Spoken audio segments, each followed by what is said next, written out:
कानपुर देहात से एक चौंकाने वाला मामला सामने आया है, जहां शिवली पुलिस ने गल्ला व्यापारी की हत्या का राज खोलते हुए पूरे जिले में सनसनी मचा दी है। पुलिस की जांच में ऐसा खुलासा हुआ है जिसे सुनकर लोग दंग रह गए। मामला तंत्र विद्या और वशीकरण के चक्कर में हुई हत्या का निकला है। पुलिस के मुताबिक मृतक गल्ला व्यापारी अपने प्रेमिका को अपने वश में करने के लिए तंत्र विद्या और वशीकरण का सहारा लेना चाहता था। इसी वजह से वह एक स्थानीय तंत्रिका के पास पहुंचा था। बताया जा रहा है कि दोनों के बीच पैसों को लेकर विवाद हो गया।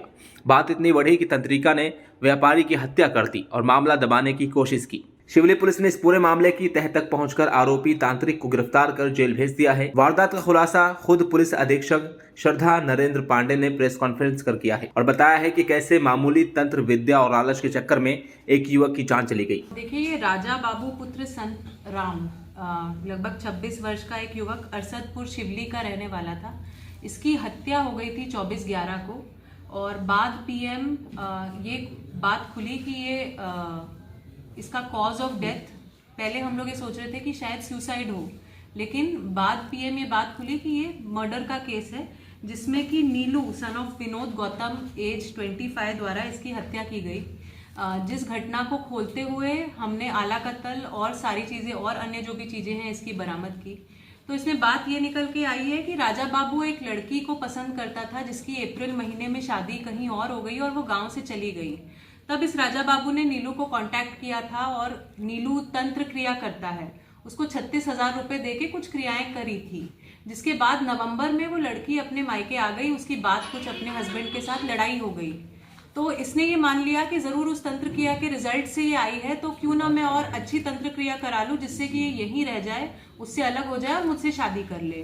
तो इसी के क्रम में उसने पुनः नीलू से कांटेक्ट किया, उसको लगभग 1.5 लाख रुपए दिए और तंत्र क्रिया कराने के लिए गए, जिसमें कि कई सारी चीज़ें जैसे कि मृतका की फ़ोटो शादी के पहले बाद की, मिठाइयाँ, कलेवा और अन्य जो भी यंत्र तंत्र उसने समझाए होंगे नीलू ने, वो लेकर के पहुँचा। लेकिन चूंकि दोनों जन ने दारू पिया था और पैसे के अमाउंट को लेकर के दोनों में अनबन हो गई, तो गुस्से में आकर और नशे की हालत में नीलू ने इस पे अटैक किया और इसकी मौके पर मृत्यु हो गई, जिसके बाद नीलू वहाँ से फरार हो गया।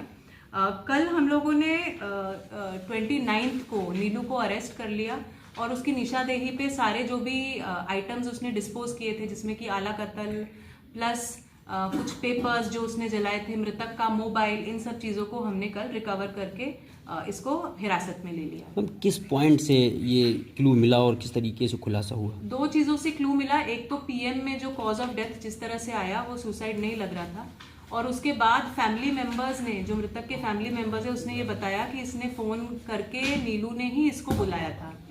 जब हमने छानबीन की तो दोनों ओन्हा चौकी क्षेत्र में शराब के ठेके से एक साथ दारू खरीदते हुए भी नजर आ रहे हैं, और उसके बाद जब इन सब चीज़ों को जोड़ा गया और उससे पूछताछ की गई तो उसने सब चीज़ों को कबूल किया और साथ में जो हत्या करने के लिए जो प्रयुक्त आला कत्ल था उसकी बरामदगी भी करी, जिससे कि ये चीज स्पष्ट हो गई कि इसने मर्डर किया। इस खुलासे के बाद इलाके में तरह तरह की चर्चाएं तेज है और लोग तंत्र विद्या के नाम पर ठगी और अपराध के बढ़ते मामलों को लेकर चिंता जता रहे हैं। Bureau report, dynamite news, Kanpur Dehat.